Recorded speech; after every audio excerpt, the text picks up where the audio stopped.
Comunidad futbolera. Eh, ¿Qué se puede decir de lo que acabamos de ver? Una vergüenza de carácter mundial, lo que se acaba de vivir en el Estadio Monumental, en el cual se acaba de suspender el partido alrededor de los 70 minutos, producto de la invasión de los ahueonados del sector norte del Estadio Monumental. Y Colo-Colo, antes de apagar las velitas del centenario, ve que todo, probablemente todo lo que pudo haber imaginado para tener un centenario de gloria, se va al tacho de la basura, por culpa de los imbéciles tarados de siempre. Colo-Colo probablemente haya visto su último partido con público en mucho tiempo, lo cual por supuesto le merma y por qué no, lo deja casi sin chances reales de pelear realmente un cupo por los octavos de final de Copa Libertadores. Queríamos hacer por supuesto, esta reacción hablando de lo futbolístico. Había una previa súper linda, muy prendida, porque, por supuesto, por lo que estábamos hablando, es un partido casi una semana del centenario de Colo-Colo, los objetivos por los cuales se había planteado, el 2025 el elenco popular, el primer partido de local por Copa Libertadores, ya en abril, casi en mitad de abril, lo cual es muy tarde en virtud de cómo se han ido realizando las Copas Libertadores en años anteriores. Que en abril sea el primer encuentro te va generando una expectativa, una efervescencia, unas ganas de ir al estadio, una gana de ver fútbol que se sentían en el hincha de Colo-Colo, la previa también del superclásico y por supuesto la necesidad de ganar. De ubicarse 4 puntos arriba de Fortaleza. Eso significa que ya tienes un partido y medio por sobre a priori el candidato a pelear el grupo, y además lo que había ocurrido minutos antes en Argentina, donde Bucaramanga da una sorpresa tremenda derrotando 2-1 a Racing de Avellaneda. Entonces, todo ese ambiente, el regreso de Lucero al Monumental, recibido como se debe, futbolísticamente como se debe, había que agarrar la puteada, había que pifiarlo, etcétera, todo eso dentro de lo cual se permite, dentro del folclore del fútbol. Voivoda, el entrenador de Fortaleza, también lo entiende así, entrena y da su pequeño mensaje dándole la jineta a Lucero. Eso que significa que en la foto tiene que salir, que el capitán de Colo-Colo lo tiene que saludar, etcétera. Son pequeños detallitos que le dan ese color a la Copa Libertadores, que Almirón, por ejemplo, deje en la banca norte y vaya a ocupar la banca sur para estar presionando al juez de línea en su debido momento. Esos son pequeños detallitos que por supuesto le dan color al torneo más importante a nivel de clubes para mí del mundo. Y Colo-Colo durante los primeros 30 minutos jugó un muy buen partido de Colo-Colo. No dejó salir de su campo a Fortaleza, teniendo el balón, intentando ser profundo, sobre todo por el sector izquierdo. Se armaba una buena dupla ahí entre Lucas Cepeda y Claudio Aquino. Colo-Colo que salía a la cancha con 3 defensores centrales bien marcados, dándole así mayor libertad a Isla por el sector derecho, a Cepeda por el sector izquierdo. La salida de Vicente Pizarro hacía que Vidal no tuviera tanta participación ofensiva, quizás para ayudar al que es un muy tibio volante central, capitán en el centenario. Eso dice mucho un poco del presente de Colo-Colo en la foto, que el capitán sea Esteban Pavés y no Arturo Vidal, pero bueno, esos son detalles para la próxima semana, para la celebración del centenario. Pero Vidal un poquito más retrasado y Colo-Colo dependiendo de la sociedad Aquino Cepeda. Estaba tan tirado a la izquierda Aquino que a Isla lo escuchamos muy poco en el partido, pero lo que vimos en el primer tiempo fue un buen Colo-Colo. Ese pie exquisito que tiene el número 10 Albo, intentó meterle pase en profundidad a Correa, a Rodríguez, y tuvo varias ocasiones de Colo-Colo. La más clara al minuto minuto 9, donde Salomón Rodríguez, al número 9, donde Salomón Rodríguez no logra impactar una volea que era un tiro al arco de Lucas Cepeda, que le termina saliendo centro y solo el uruguayo no conecta. Primer partido como titular en mucho rato de Salomón Rodríguez, había estado lesionado por supuesto, pero esta era la gran oportunidad para destaparse a un refuerzo sobre el cual se pagaron 2 millones de dólares. Entonces tenía que responder, tuvo la oportunidad, no lo consiguió, hay un atenuante, el remate iba al arco, le salió mal a Cepeda y por ahí se puede haber sorprendido, pero los 9 tienen que estar atentos incluso a la sorpresa y el uruguayo no pudo abrir el marcador. Movedizo Correa, muy movedizo, intentando penetrar de adentro hacia afuera. Los pases que le mandaba Aquino ante una muy cerrada defensa de Fortaleza. Olvídense del juego bonito, esto es un equipo brasileño que vino a encerrarse, metió 5 defensas sin asco, 3 centrales que no se movían, bien aceitados moviéndose en bloque para intentar bloquear tanto a Correa, tanto a Rodríguez y también las segundas pelotas. Fueron pocos los desbordes hacia la línea de fondo que tuvo Colo-Colo. Era más lo que dependía del pase de Aquino para ese pase a las espaldas que en su momento causó peligro. Tuvo una llegada Correa también, un remate que le sale muy al centro, la manda el arquero al córner. Un remate de Lucas Cepeda tras un córner rasante de Aquino. Entonces Colo-Colo tenía la pelota, dominaba, pero eso sí, le faltaba un poquito de sorpresa. Estaba tan inclinado la cancha para un lado que de repente un cambio de frente, una pasada de Isla o alguien que se quisiera asociar con el número 22 podía generar ese cambio de dirección en el juego de Colo-Colo que siempre es necesario en el fútbol. Siempre tienes que aportar la sorpresa para descolocar un poquito el buen parado defensivo que tenía tu rival. Y atrás, el mayor peligro estaba en el arco.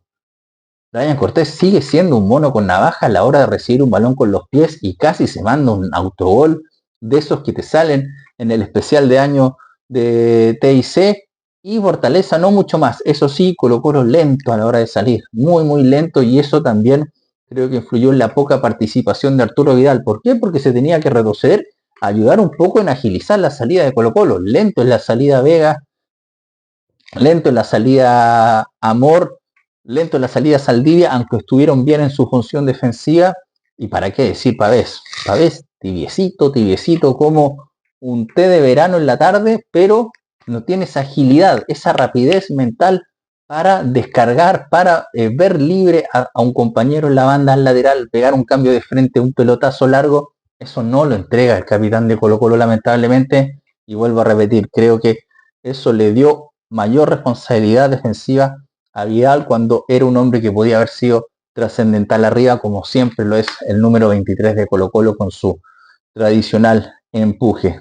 Entre el 30-35, los 45 minutos comenzó a soltarse un poquito Fortaleza, no a salir de su campo, pero sí a ahuyentar el peligro. Entonces nos íbamos al descanso con un 0-0. Por supuesto dejaba disconforme a la gente de Colo-Colo, pero una sensación rara en el que se pudo haber anotado, pero a la vez no terminabas bien. Y por ahí Fortaleza se iba un poquito más contento al vestuario por haber mantenido el arco en cero y por haber bajado un poco la espuma, la efervescencia del equipo colocolino. Después del segundo tiempo, unos 15 primeros minutos muy chatos, muy chatos, harto dominio de Colo-Colo instalado en campo contrario, pero no mucho más. Solo se movió un poco la estantería e incluso el público, que estaba muy silente, cuando Lucas Cepeda se cambia, sale del sector izquierdo, se centraliza un poco y busca algo que lo hace muy bien, que es el remate desde la derecha, hace un poco el centro, le pega con su zurda, hace trabajar al golero Joao Ricardo y la gente comenzaba a aprender cuando queda la grande. Ocurre que las afueras del estadio al parecer fallecieron a la hora de que estoy haciendo este video. No tengo la información oficial, solo lo que leí un poco en redes sociales. Parece que fallecieron 2 hinchas de Colo-Colo atropellados por un camión de carabineros y queda la cagada. Se abre el acrílico del sector, de uno de los codos del sector norte del Estadio Monumental, entran hinchas, invaden la cancha, ¿a qué? A supuestamente protestar, y resulta que van a sacarse fotos con los jugadores, salen arrancando los jugadores de Fortaleza. Sabemos que el jugador brasileño es cagón por excelencia, es miedoso, esto lo exagera aún más, nunca iba a hacer nada en contra de ellos, pero toman el recaudo más exagerado posible y salen de la cancha, y eso le da también más pomposidad al desastre que estaba ocurriendo. Entonces, el tropel de pelotudos que se mete a la cancha, el árbitro que ya había tenido ciertas advertencias producto del lanzamiento de objetos desde el sector de Océano Norte, atrás de la banca de Fortaleza, toma la decisión de suspender el partido, como dicta el reglamento de Conmebol, que cada año está aún más quisquilloso con todo lo que pasa. El Monumental de River estuvo suspendido el partido ante Barcelona por fuegos artificiales. Peñarol jugó con el estadio cerrado con fuegos artificiales. Entonces, ¿qué va a ocurrir con esto? Probablemente este año queda corto como sanción para lo que va a recibir Colo-Colo, y por supuesto jugar una Copa Libertadores a estadio vacío, que este partido seguramente se dé por terminado y Colo-Colo no logre ganar la Fortaleza, obviamente le quita enormes posibilidades de clasificar a segunda fase. Para mí, lo digo ahora, creo que emocionalmente Colo-Colo queda eliminado de Copa Libertadores. Es así de sencillo. ¿Cómo vas a enfrentar el próximo partido ante Racing como local a estadio vacío? ¿Cómo vas a enfrentar el próximo partido ante Bucaramanga a estadio vacío? Y más encima perdiste la posibilidad de ganar la Fortaleza cuando el triunfo no estaba lejos. Estaba complicado, pero no estaba lejos. ¿Por culpa de quién? Por los ahueonados de siempre, por los tarados a los cuales no hay cómo pararlos. Lamentablemente no hay cómo pararlos porque no hay nadie que los quiera parar. Salvo nosotros, los hinchas que vamos al estadio, que si fuesen una pelea mano a mano, todos iríamos contra ellos, porque basta de estos imbéciles. El tema es que estos imbéciles tienen la condescendencia de, primero, el Departamento de Seguridad de Blanco y Negro, o sea, que le entrega todas las regalías posibles para mandar ellos en lo que tiene que ver con el ambiente del estadio. Los banderines, o sea, estas banderas gigantes, el hecho de que se le permita los arengazos, no es malo per se el arengazo, pero que todo lo dirijan ellos. Está recontra sabido lo que fue en su momento el nexo de Blanco y Negro con la Garra Blanca en los momentos donde mandó Pancho Malo. Ahora hay una división mayor en la Garra Blanca, son mucho más piños, entonces no se puede culpar propiamente tal a la Garra Blanca, sino que es todo ese sector que se instala en el sector norte del Estadio Monumental. Entonces está el culpable más cercano, que es Blanco y Negro, que no genera el protocolo de seguridad o la organización propia de un evento como Copa Libertadores, sabiendo todos los antecedentes que tiene Colo-Colo. Colo-Colo el 2006 pierde la Copa Sudamericana, entre otras razones porque sale del Monumental, producto del tarao que le tira un proyectil al arquero de Gimnasia de Grima de la Plata. O sea, va a jugar semifinal y final al Nacional. ¿Qué hubiese sido de esa final si Colo-Colo la juega en el Monumental? Otro gallo hubiese cantado. Blanco y Negro. Carabineros también, Carabineros que en todo lo que tiene que ver con el fútbol se lava las manos, o sea, y si lo hace mal. Todos aquellos que hemos ido al estadio sabemos el pésimo actuar que tiene Carabineros, alentando a que quede algo.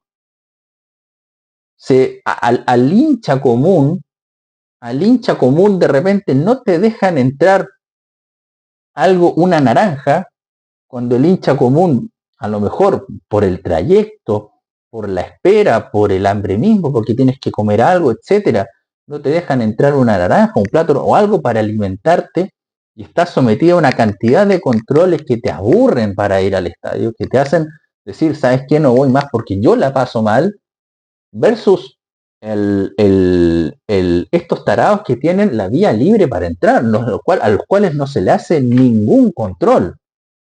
Y el único control que se le hace es aglutinarlos para que la masa crezca, genere el incidente y Carabineros actúe con el carro lanzaguas. Es el único modus operandi que tiene Carabineros dentro del estadio. Y a la hora de organizar partidos, dentro del todo el protocolo de organización de estadio seguro, Carabineros, o sea, ojalá por favor, el sueño de Carabineros es que se elimine el fútbol como deporte. Ellos no proponen nada, solo se niegan a todo.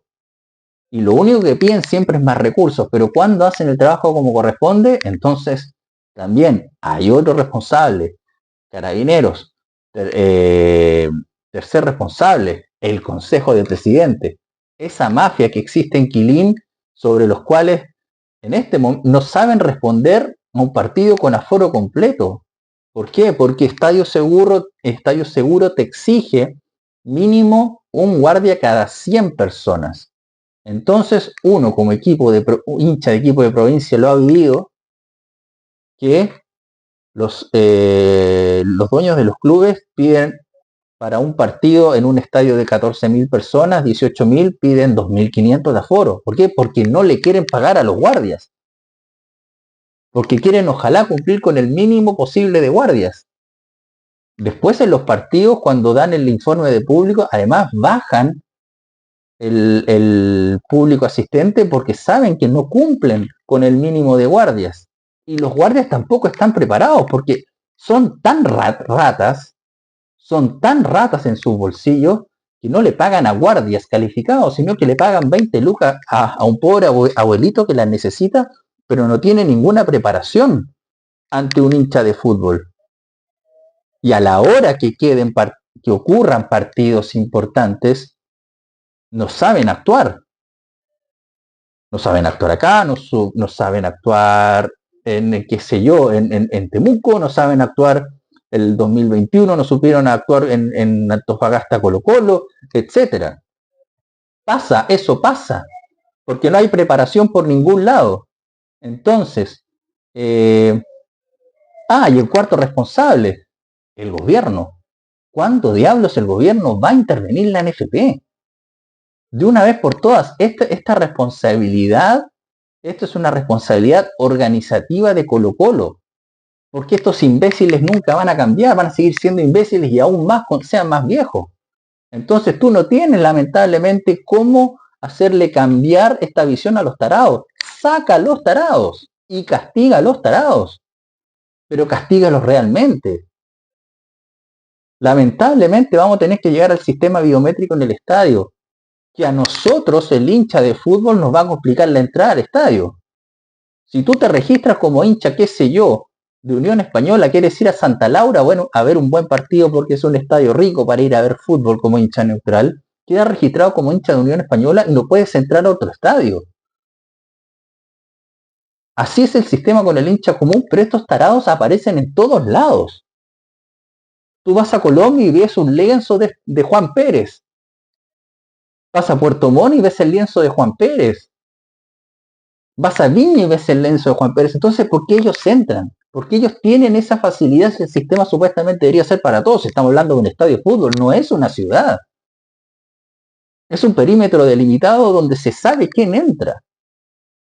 Donde las entradas supuestamente son nominativas. Entonces, si todos fallan, es evidente que este tropel de imbéciles hace lo que quiere. Lamentablemente Colo Colo inicia su semana del centenario de la peor manera posible. Y va a haber peor, porque más encima gran parte del directorio de Colo Colo, esto no le interesa, esto le viene bien para generar caos, seguramente va a terminar saliendo Aníbal Mosa por la eterna lucha de poderes en Colo Colo y al final todo va a ser un desastre en el centenario de Colo Colo. Lamentable por el hincha de verdad, lamentable por el hincha de Colo Colo que quiere ver a su equipo campeón nuevamente de Libertadores, pero cuando lamentablemente tu equipo está rodeado de imbéciles en la cancha, estás condenado a que quede la cagada. Y otra cosa, el poco liderazgo de los jugadores, de no saber reaccionar ante los hinchas. Ahí, en otro fútbol, en otra liga, alguien, un capitán, por lo menos, a lo profesor antiguo, tira de las orejas al primer hincha y lo saca de una de la cancha. Nadie se atrevió. Muy mal ahí, Colo Colo, lamentablemente, subyugados, condenados también, absorbidos por lo que es la supuesta pasión de este tropel de imbéciles. Así, lamentablemente, reaccionamos ante lo que pensábamos que podía ser un lindo partido de fútbol. ¿Qué le quedará al superclásico del fútbol chileno? Vamos a ver. Comunidad futbolera, queremos leer su comentario, por supuesto, aquí en la parrilla de comentarios. Pulgar arriba, dele like a esta reacción, compártala también para que nos ayude con el algoritmo y por supuesto suscríbase a EAH-TV y haga clic en la campanita para recibir la notificación inmediata de cada reacción, comentario, video, etcétera, que hagamos sobre el fútbol nacional e internacional. Esperemos que la próxima con una noticia más positiva. Que estén muy bien. Chau, chau.